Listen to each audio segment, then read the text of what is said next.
Nous voulons écouter Dieu.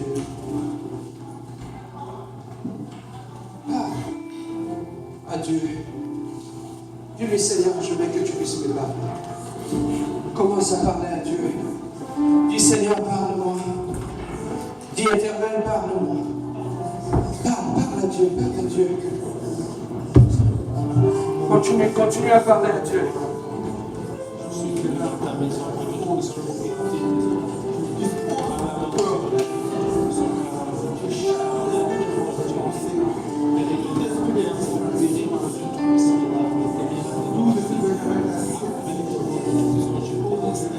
Continue à parler à ton Dieu.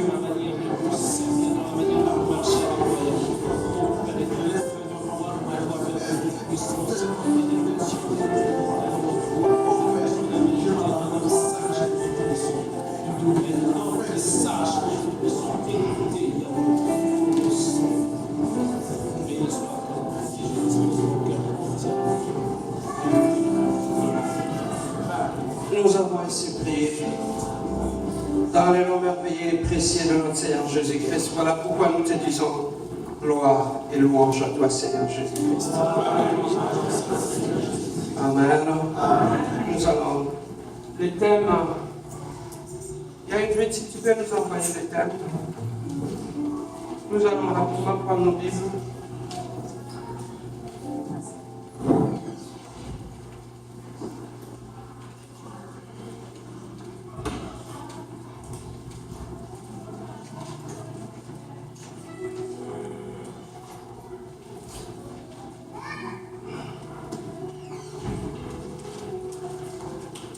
Nous lirons le texte, nous irons les chercher dans le livre de Luc, chapitre 2. Luc, chapitre 2, verset 52. Luc, chapitre 2, verset 52. Si quelqu'un a lu ça, il peut lire ça pour nous. Luc, chapitre 2, verset 52.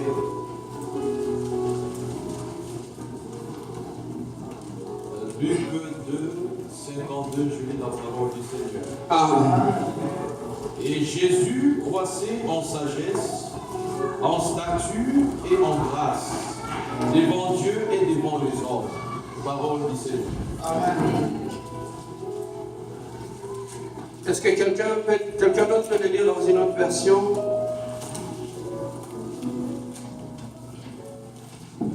Tu as une autre version, tu peux le lire pour nous.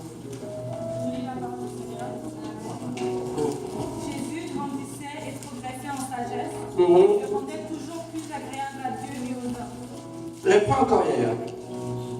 Jésus grandissait et progressait en sagesse, et il se rendait toujours plus agréable à Dieu et aux hommes. Et aux hommes. Amen.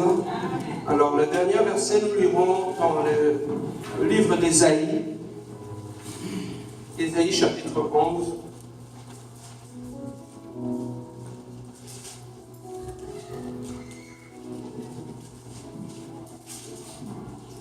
Ésaïe, chapitre 11. Nous lirons du premier verset jusqu'au deuxième verset. Ésaïe, chapitre 11, du premier verset jusqu'au deuxième verset. Amen. Puis un réseau sortira comme un rameau. Puis un rameau sortira du trône d'Isaïe, et le rejeton de ses racines fructifiera. L'esprit de l'Éternel reposera sur lui, l'esprit de sagesse et d'intelligence, l'esprit de conseil et de vaillance, esprit de connaissance et de crainte de l'Éternel. Amen. Je veux encore qu'on puisse lire dans la version de Papa Joseph, Ésaïe chapitre 11, du premier verset jusqu'au deuxième verset. C'est mieux de lire plusieurs versions pour comprendre. Amen. La version de Papa Joseph. Ésaïe 11, du premier au deuxième. Je lis la parole. Amen. Puis un rameau sortira du trône d'Isaïe, et un rejeton naîtra de ses racines. L'esprit de l'Éternel le reposera sur lui, d'intelligence, esprit des conseils et des forces, esprit des connaissances et de crainte de l'Éternel. Amen. Esprit de sagesse et d'intelligence. Alors, les thèmes que nous allons exploiter aujourd'hui, je l'ai intitulé « Grandir en sagesse devant Dieu et devant les hommes ». Est-ce que nous pouvons encore le répéter ensemble? Et devant les hommes. À Lingala, comment est-ce qu'on peut le dire?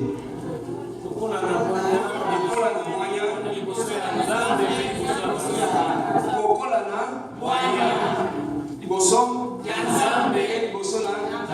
Papa Roger, comment on le dit à Kikongo?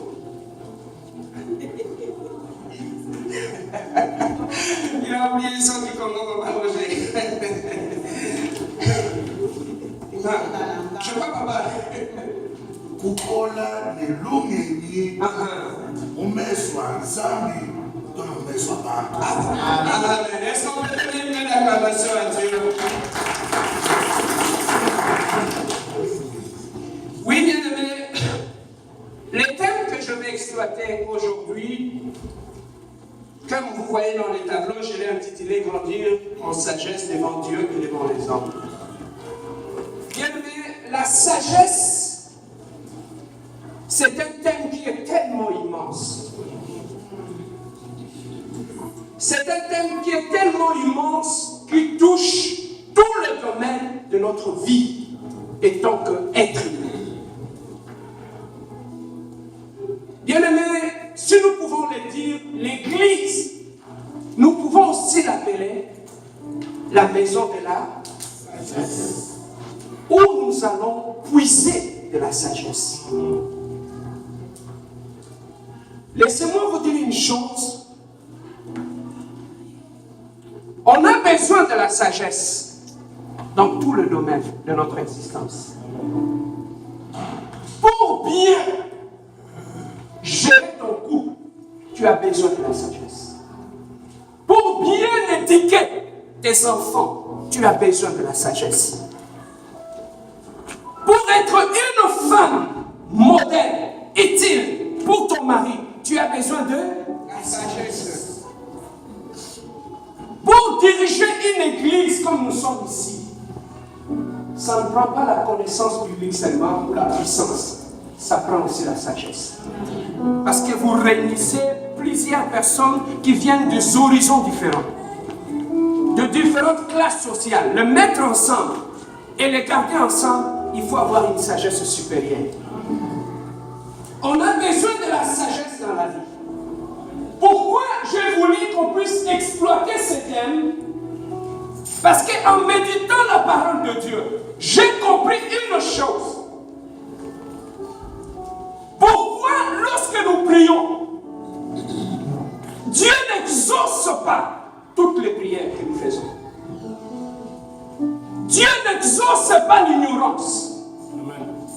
Dieu n'exauce pas les bêtises que nous disons lorsque nous prions. Je me suis posé la question. Il y a des sujets pour lesquels tu as prié dans ta vie. Jusqu'à aujourd'hui, tu n'as jamais eu de réponse. Est-ce que tu t'es demandé pourquoi tu n'as pas eu de... Jusque-là, tu n'as pas eu de réponse? Tu as prié pour beaucoup de sujets. Tu as prié beaucoup de thèmes dans ta vie. Mais pourquoi tu n'as pas vu la main de Dieu? Pourquoi tu n'as pas vu la réponse? Laissez-moi te dire une chose. Tu n'as pas vu la main de Dieu. Ce n'est pas parce que tu manques la foi. Tu n'as pas vu la main de Dieu. Ce n'est pas parce que tu pries mal. Si tu n'as pas vu la main de Dieu jusque-là, c'est tout simplement le problème avec lequel tu fais face. Ne demande pas la prière. Pourquoi? Parce qu'en créant l'être humain, Dieu l'a doté de l'intelligence et de la sagesse. Alors, lorsque ton problème demande l'application de l'intelligence et de la sagesse, même si tu pries, Dieu ne va pas te répondre. Tu sais pourquoi? Parce qu'il t'a déjà donné la sagesse et l'intelligence pour répondre à ce problème. Voilà pourquoi, lorsque certaines prières que nous faisons, nous ne voyons pas l'exaucement, on croit que Dieu n'agit pas. Dieu ne va pas agir, pourquoi? Parce qu'il t'a déjà donné la sagesse pour trouver la solution à ces problèmes. Il t'a déjà donné l'intelligence pour trouver la solution à ces problèmes. Voilà pourquoi, bien aimé, de fois nous faisons des prières qui sont des prières stériles. Pourquoi? Parce que là où ça demande la sagesse, il faut utiliser la sagesse. Là où ça demande l'intelligence, quand tu pries, tu ne verras rien. Même si tu jeûnes, il n'y aura rien. Alors, est-ce que je peux avancer? Voilà pourquoi il y a des sujets pour lesquels tu as prié, tu n'as jamais vu la main de Dieu. Tu crois que tu as manqué de foi, ou Dieu ne répond pas. C'est parce que tu avais manqué la sagesse. On prie des fois des sujets que lorsque Dieu écoute, Dieu rit.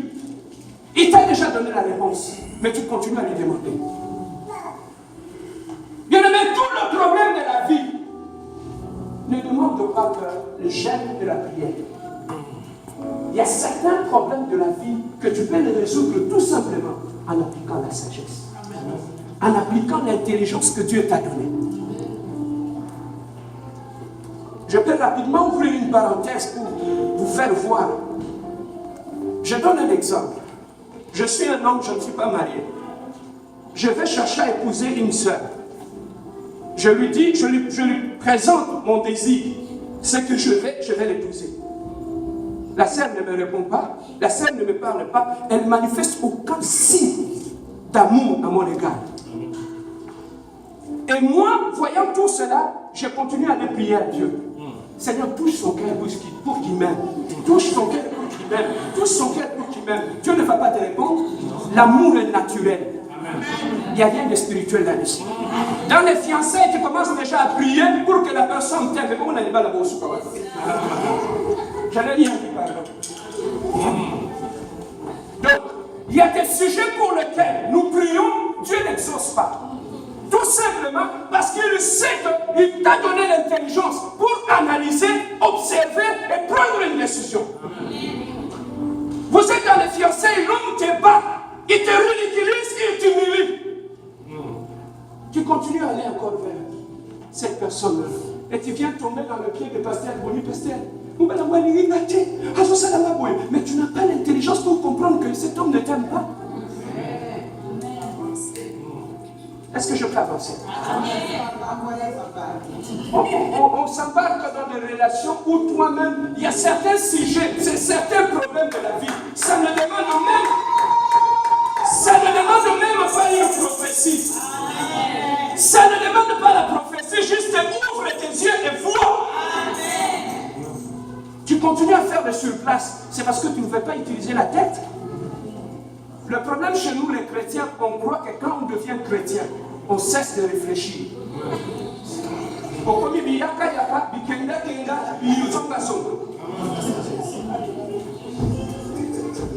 lui m'avait. Oui, il n'en a pas. J'ai déjà répondu à une personne. Amen. Alors, on parle de la sagesse. La sagesse est très utile dans la vie d'un enfant de Dieu. Même lorsque nous rentrons dans la Bible, nous trouvons que la sagesse, lorsqu'on marche dans la sagesse, lorsqu'on a la sagesse, bien aimé, la sagesse seule peut vous aider à entrer au ciel. Est-ce que tu le sais? Je peux aller dans la Bible et te le montrer noir sur blanc. La sagesse peut t'aider à aller au ciel. Lorsque dans la Bible on parle de 10 vierges, on parle des 5 vierges qui étaient et les autres qui étaient sages. On parle des vierges sages. Quelles parmi les 10 vierges, quelles sont les vierges qui sont allées au ciel? Les sages.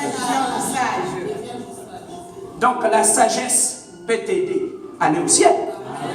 Et les vierges folles sont restées sur la terre. Ils sont restés. C'est que Maïel est au côté solo. Est-ce que je peux avancer? La sagesse est très importante. Voilà pourquoi, bien aimé, il est très important pour un enfant de Dieu qu'il puisse chercher la sagesse et avoir la sagesse. Parce que la sagesse peut t'aider, peut te garder dans la présence de Dieu. La sagesse peut faire en sorte que tu puisses aller au ciel. Au-delà d'aller au ciel, sur cette terre des hommes, qu'est-ce que la sagesse peut t'apporter? Nous avons lu sur la Bible, je rentre dans la Bible. Lorsque Isaac, il avait Jacob et il avait l'autre fils, c'était vous jouez ma coupe tout est. Nous comme ça, me dit Pierre.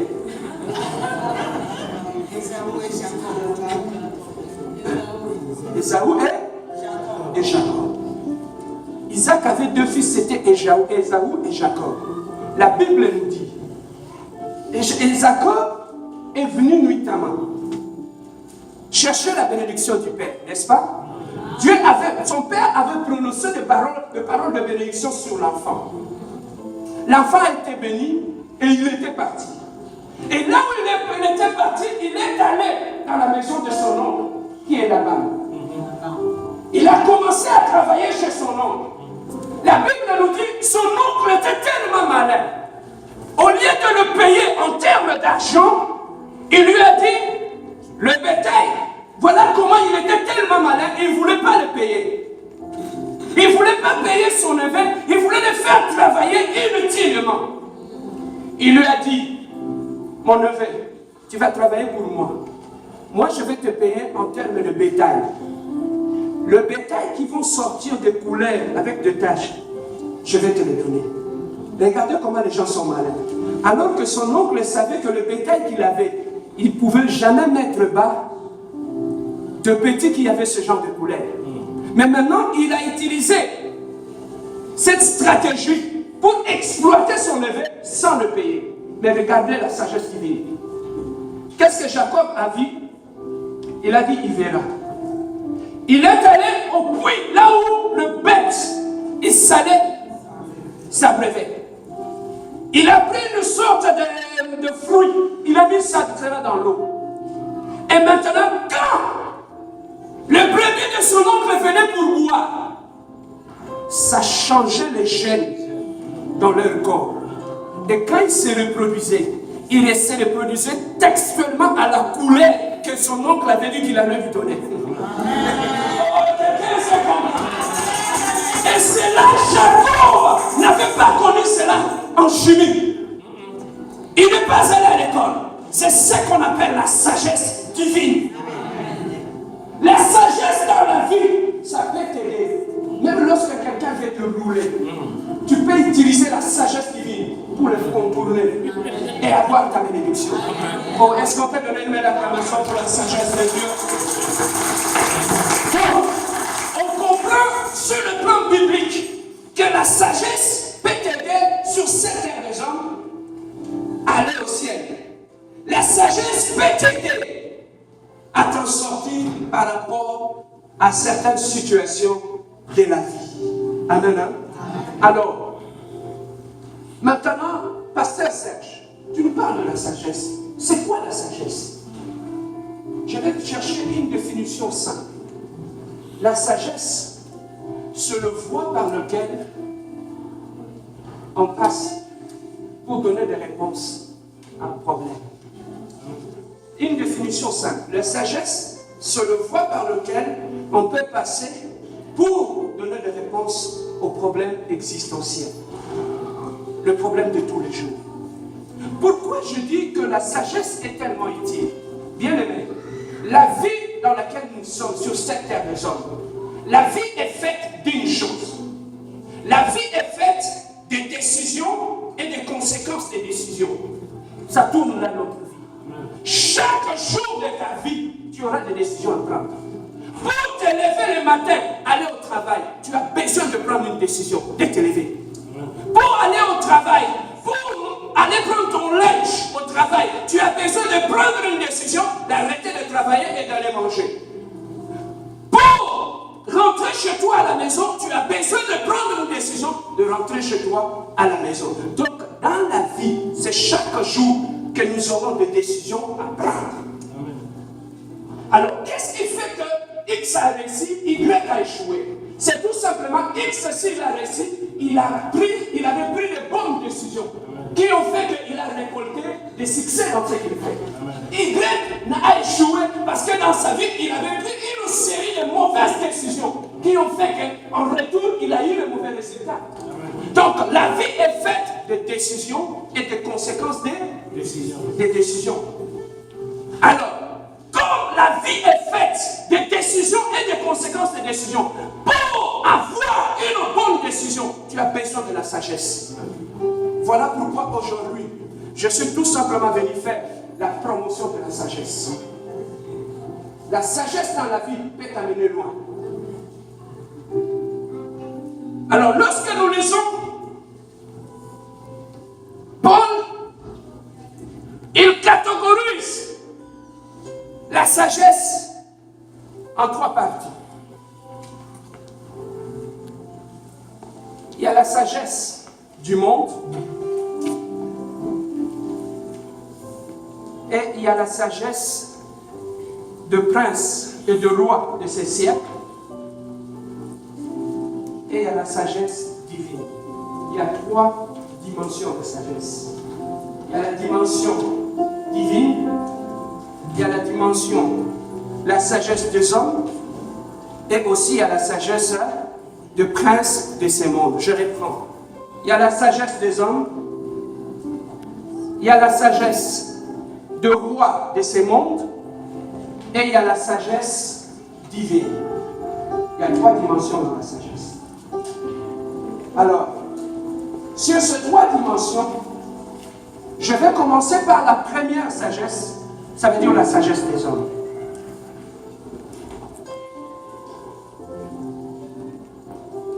Je vais parler d'abord sur la sagesse des hommes. La sagesse des hommes, comment nous pouvons la voir? Ou qu'est-ce que réellement la sagesse des hommes? La sagesse des hommes, c'est une sagesse qui vient par rapport à nos expériences de la vie. Tout ce que tu as rencontré dans la vie, tout ce que tu as connu dans ta vie, toutes ces expériences-là peuvent faire en sorte que la personne puisse devenir sage. Et cette sorte de sagesse, on ne peut que le trouver plus dans nos villages. Où le soir, il y a des vieux qui se mettaient sous les arbres et il y avait des jeunes qui s'asseyaient tout autour d'eux pour écouter la sagesse. Et où est-ce que ces aînés trouvaient la sagesse? C'était tout simplement dit à leur propre expérience. La sagesse peut venir par les expériences qu'on a connues dans la vie. La sagesse peut venir aussi par rapport à l'âge. Plus on a pris de l'âge, plus on a vu des choses sur cette terre des hommes, ça peut vous amener dans une dimension de sagesse. Amen. Et c'est ce modèle de sagesse qu'on trouve souvent dans nos villages, dans nos communautés. Et cette sagesse est tellement importante parce que cette sagesse peut t'aider à beaucoup de choses. Raison pour laquelle Paul dit à Timothée, à l'église où tu diriges, dites aux femmes âgées de prendre des jeunes sœurs et de les enseigner. Parce que ces mamans-là, elles ont de l'expérience, qu'elles puissent transmettre cette expérience aux jeunes filles qui sont dans l'église. La sagesse, ça peut se transmettre. Bien-aimé, cette sagesse, on en a besoin. Mais comment on peut acquérir cette sagesse? C'est lorsqu'on se met à fréquenter des aînés qui sont sages. C'est à ces moments-là qu'on peut acquérir cette sagesse, cette sorte de sagesse. Bien-aimé, cette sagesse est utile dans la vie des enfants de Dieu. Pourquoi? Bien-aimé, lorsque tu es une femme, pour bien jouer ton rôle en tant que femme et épouse dans ton foyer, tu as besoin de cette sagesse-là. Oh, cette sagesse-là, tu peux aussi aller les chercher auprès de femmes mûres qui ont de l'expérience. En te mettant à leurs pieds, tu peux apprendre la sagesse. Les jeunes Boyokanga, pour être une bonne épouse dans ton foyer, tu peux aller à l'université, avoir un diplôme en management, ou en gestion, ou en comptabilité. Ces diplômes-là ne t'aideront pas à être une bonne femme dans ta maison. Pour être une bonne épouse dans ta maison, tu as besoin d'approcher de femmes mûres, sages, qui ont de l'expérience. Et tu peux acquérir suffisamment de la sagesse auprès de ces mamans-là. Bien-aimé, cette sagesse est tellement utile. Pourquoi? Lorsque j'étais étudiant, j'étais, je crois, en 3e graduat, je faisais mon stage d'ingénieur. Et pendant que je faisais mon stage, on est allé à la SNEL faire notre stage, et là, j'ai trouvé de vieux pères qui travaillaient là-bas. Ce vieux-là, ils ne sont pas jamais allés à l'université. Ils ont 20, 25 ans qu'ils travaillaient là-bas, dans des machines. Ils maîtrisaient toutes ces machines-là. Alors, comment moi je suis avoir quelque chose auprès de ces hommes-là? Ce papa-là, chaque matin quand j'arrivais, j'allais l'acheter du lait, du thé et du café. Quand il buvait, il prenait mon café. Il me disait, petit yaka, vanda. Au moins, machine, pour le démarrer, tu peux juste appuyer ici, appuyer là-bas. Des choses qu'on ne nous a pas appris à l'université. Mais je suis allé l'apprendre au pied de ces vieux-là. C'est que dans la vie, tu peux apprendre beaucoup de choses à cause de ton humilité. L'humilité peut t'aider dans la vie à apprendre beaucoup de choses. Lorsque tu vis dans l'orgueil, il te sera très difficile d'aller demander ne fût-ce qu'un conseil en un homme. Que ce soit dans les domaines, dans tout le domaine de la vie. C'est que Papa Boni, ça lui a pris 10 ans pour accomplir. Mon humilité peut faire en sorte que je m'approche de Papa Boni, que je lui demande, papa, ça lui a pris 10 ans pour le faire, mais moi ça va me prendre 2 ans. J'ai écourté mon temps. Pourquoi? Parce que je profitais de son expérience. Il y a des choses, beaucoup de choses dans ta vie. Tu peux les faire en peu de temps. Mais tu es en train de tâtonner jusqu'aujourd'hui. C'est parce que tu ne sais pas à qui aller demander conseil. Voilà pourquoi tu tournes en rond. Il est très important quand tu es un enfant de Dieu que tu vérifies les gens qui sont tout autour de toi. Qu'est-ce que ces gens-là t'apportent?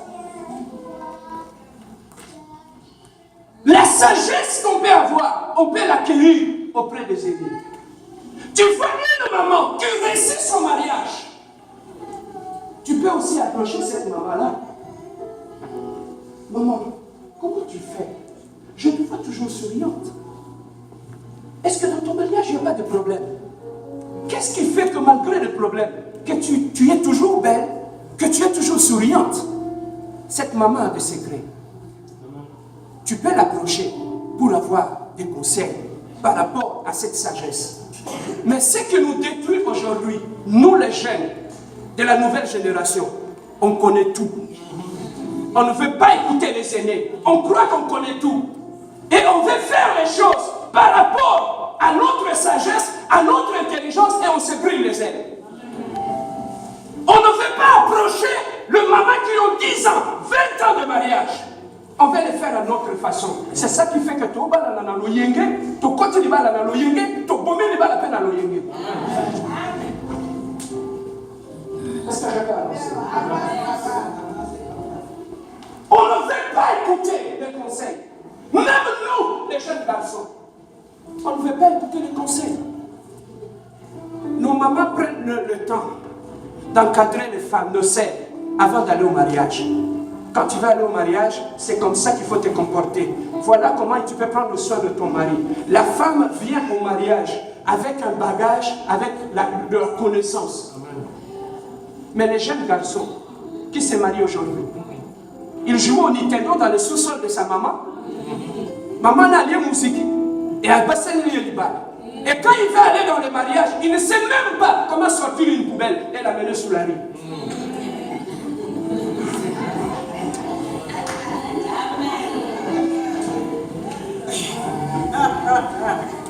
Est-ce que je peux avancer?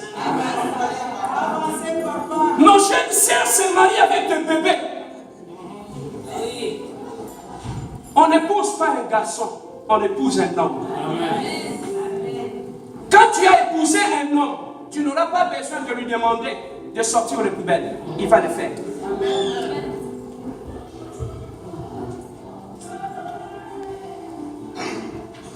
Monsieur, on a changé couche à moi, on a aidé madame.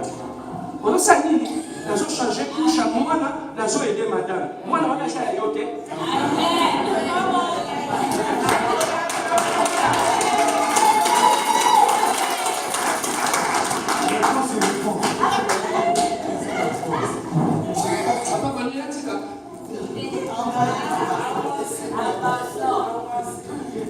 Nous apprenons la sagesse. Ça va, ça va, non, parce que moi, je vais aider madame. Vous allez nous quoi,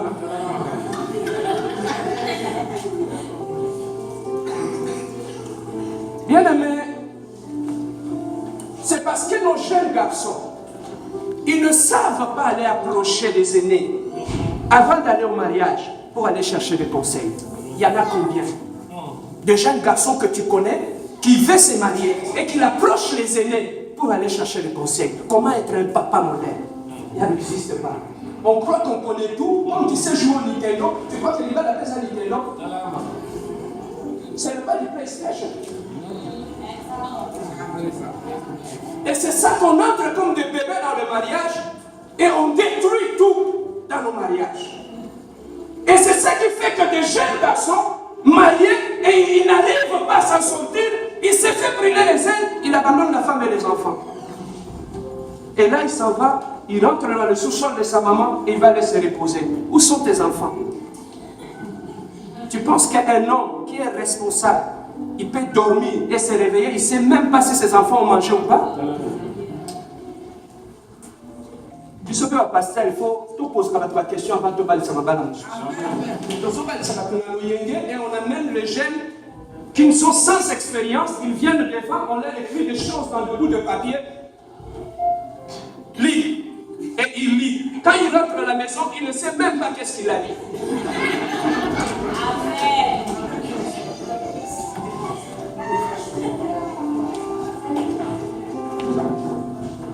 Oui, ne battez pas.